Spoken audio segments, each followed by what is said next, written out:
La France dans tous ses états, le fait du jour. À quelques semaines du premier tour des élections municipales, certaines communes se retrouvent sans liste. Un scénario de plus en plus fréquent que la nouvelle loi sur la parité n'arrange pas. Alors que faire dans ce cas-là? On en parle avec le président des maires ruraux de France, le maire de Lavoncourt en Haute-Saône, Jean-Paul Carteret. Bonjour. Bonjour. Bonjour Jean-Paul Carteret, merci d'être à l'antenne de Sud Radio aujourd'hui. Donc je rappelle, vous êtes président des maires ruraux de France. Vous succédez à Michel Fournier qui précisément a été appelé au gouvernement au poste de ministre délégué à la ruralité.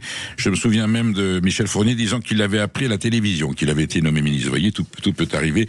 En tout cas, vous lui succédez à cette... l'intérim seulement. Hein. Vous assurez l'intérim. Ah, ça peut durer, attention. Et puis bon, et j'ai vu qu'il y avait déjà un maire de Haute-Saône qui s'appelait Pelletier, qui a été, vous voyez, souvent la Haute-Saône envoie des présidents de maires ruraux, comme quoi c'est un département représentatif de la ruralité française.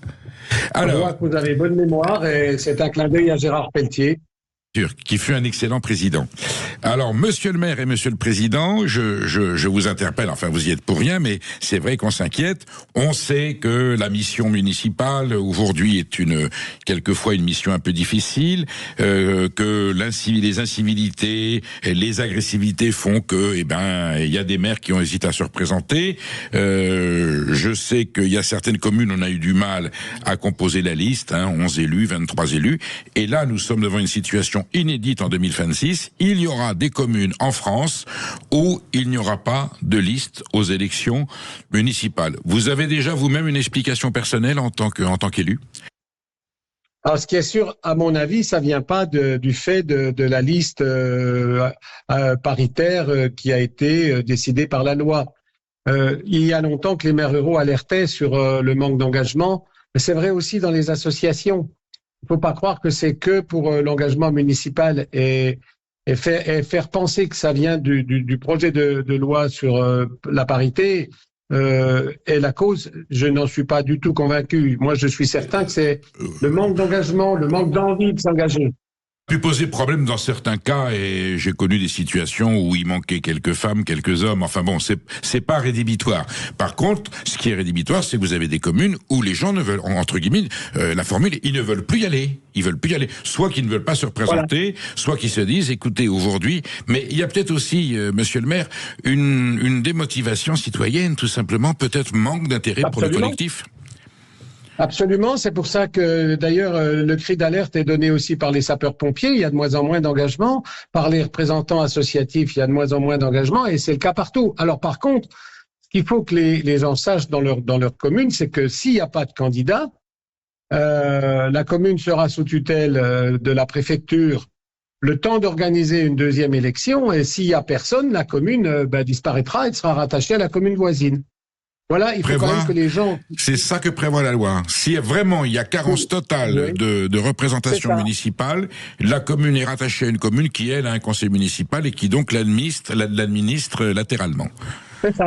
C'est ça, oui. Et je pense que si les gens aiment leur commune, si les gens aiment les gens, je dis toujours que pour être maire, il ne faut pas le faire pour soi, il faut le faire parce qu'on aime les gens. Bien sûr. Et je crois, malgré ce qu'on entend autour de nous, je crois qu'aujourd'hui, nous sommes encore nombreux, c'est mon cas en tout cas, on aime les gens, on a envie de donner du temps pour eux et j'ai envie de dire, engagez-vous, on se passionne après, une fois qu'on est dans les responsabilités, on se passionne, même si... Il y a des choses, vous avez évoqué les bris de voisinage, vous avez évoqué les violences, etc. Mais n'empêche qu'il y a bien des choses qui sont grisantes quand on est à la charge d'une commune. Vous convenez, Jean-Paul Carteret, que la fonction de maire, j'allais dire comme celle de président de la République, c'est une des deux fonctions exécutives qui a vraiment le pouvoir de changer les choses, de changer la vie. Et je connais... pas autant que vous, mais je connais beaucoup de maires qui me disent nous sommes le premier contact avec la citoyenneté. Nous sommes le premier représentant de la République, même si c'est une mission municipale et pas nationale. Nous sommes le premier contact citoyen avec les gens qui, voilà. Et souvent, c'est vrai que c'est à nous qu'ils expriment leur colère, leur détresse ou leurs inquiétudes, puisque nous sommes le premier interlocuteur.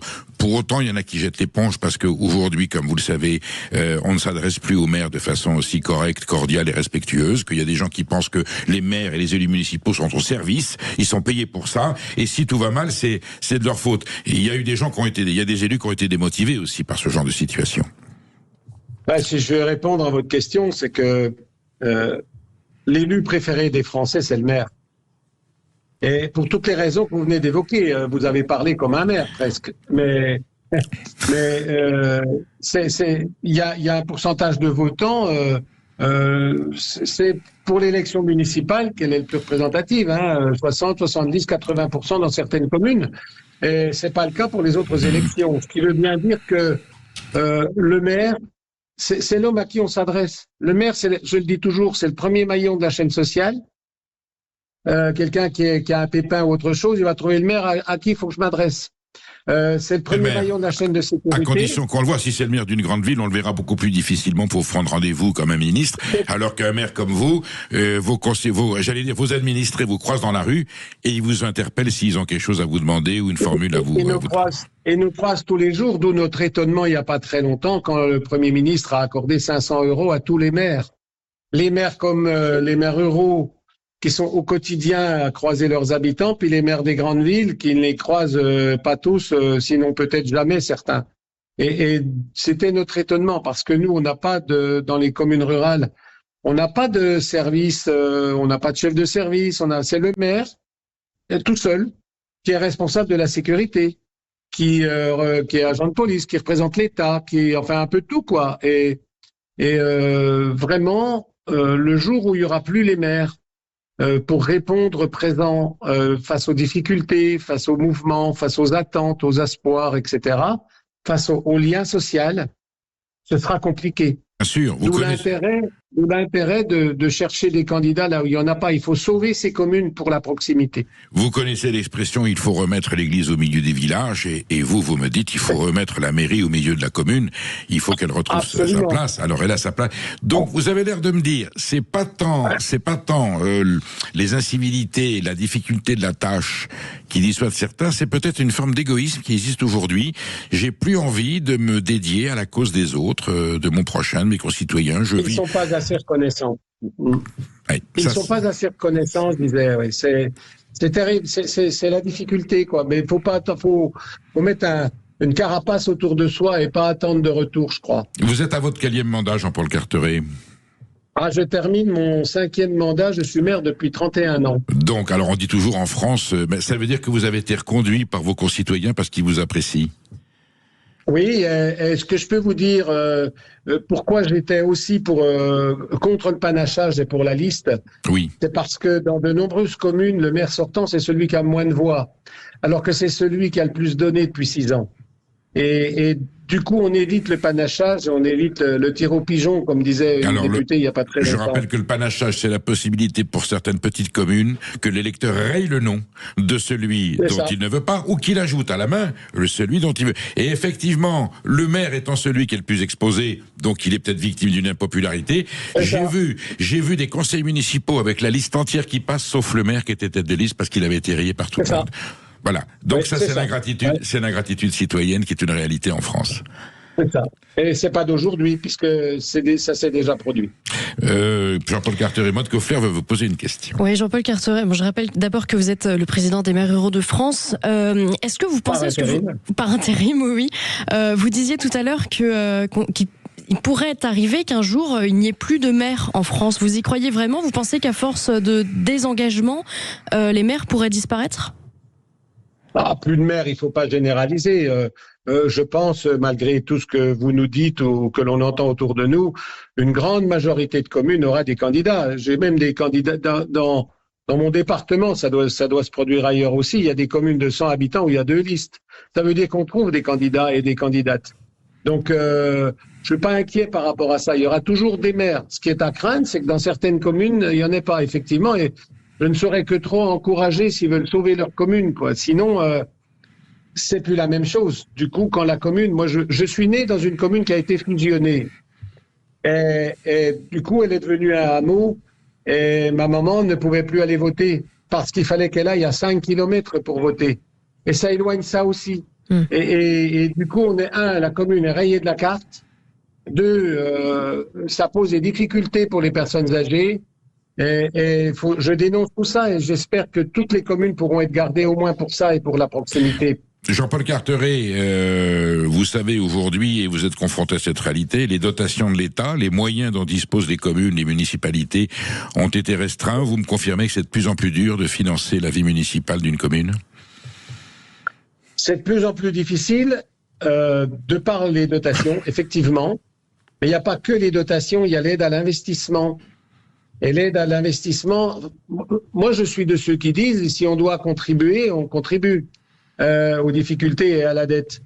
Mais en même temps, il faut que les bonnes questions soient posées parce que si on n'est plus aidé ou accompagné pour les investissements, ça aura des répercussions sur les entreprises locales. Et du coup, c'est l'économie qui en prendra un coup.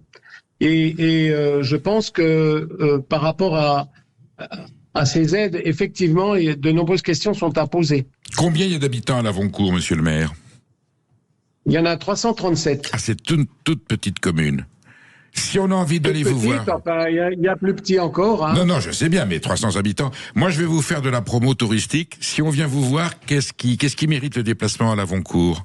Est-ce qu'il y a un monument dans... à Lavoncourt, qu'est-ce qui mérite le déplacement ? Oui. Écoutez, il y a encore une ministre qui vient me voir lundi pour inaugurer l'extension du cabinet médical pour accueillir des docteurs juniors. Oui, mais dans moi, ma commune, vous verrez une petite centralité avec tous les services, avec un médecin, une pharmacie. J'ai réussi à garder ça, je vous assure que c'est un sacré combat. Bon, sauf que je ne vais pas venir me faire soigner chez vous, monsieur le maire, mais est-ce qu'il y a un commerçant, un artisan qui vend des bonnes choses ou de la distillation ? Oui, il y a un restaurant, il y a un restaurant, il y a même, si vous venez le premier vendredi du mois, vous aurez un dentiste dans un véhicule ambulant qui vient le premier vendredi du mois, ou une opticienne. Vous aurez un coiffeur, vous aurez une esthéticienne, vous aurez de quoi vous détendre. Voilà, ça bouge chez vous. Voulez. Je me permettrai de vous appeler, je vous inviterai à déjeuner dans la petite auberge dont vous me parlez, et on pourra continuer cette conversation passionnante, parce que Lavoncourt, c'est un instant de l'histoire de France. L'étape. Merci, monsieur le maire. Elle s'appelle l'étape. L'étape. Eh ben, on ira ensemble, on marquera cette bonne étape à Lavoncourt. Merci, monsieur le maire. Il faut venir avant les élections. Sinon, vous croiserez Jean-Paul Carteret et plus le maire. Merci. Mais vous serez toujours maire, voilà. Vous serez plus le maire. Ah oui, c'est votre dernier mandat. Vous finissez là, d'accord. Ah oui. D'accord. Vous savez, après 31 ans, je pense qu'il ne faut pas faire le mandat de trop. Merci, monsieur le maire. Vive la République, vive Lavoncourt. À bientôt. À bientôt, au revoir. Allez, vous restez bien avec nous. Les perles arrivent juste avant.